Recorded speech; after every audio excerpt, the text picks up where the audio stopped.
శ్రీరాముడు చూడు, నాకు వాలంటరీ రిటైర్మెంట్ ఇప్పించాడు, ఇంటి బాధ్యత తీసుకున్నాడు, పెద్ద చెల్లెలు పెళ్లి చేస్తున్నాడు, చిన్న చెల్లెల్ని స్పోర్ట్స్ మన్ను చేస్తున్నాడు. ఆడిని చూసే నా బుద్ధి తెచ్చుకోరా. బుద్ధుడికి బోధి చెట్టు తగిలినట్టు మాకు ఏ ఆప్ చెట్టు మరి చెట్టు తగలేద్దులేండి, అప్పుడు చూద్దాం. నువ్వు లైఫ్ లో మారవరా. మనిషి అన్నాక ఒక లక్ష్యం ఉండాలి. అలాగే అయితే మాకు గొప్ప లక్ష్యం ఉంది. ఏంటో అది? ఏ లక్ష్యం లేకపోవడమే మన లక్ష్యం.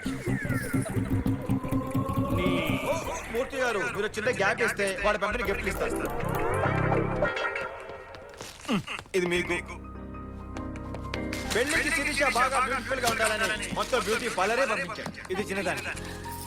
ఏంటా మాడు మొఖం, కొంచెం నవ్వు, నీ కూడా పంపించాడు. ఇదిగో తీసుకో, కొంచెం నవ్వే.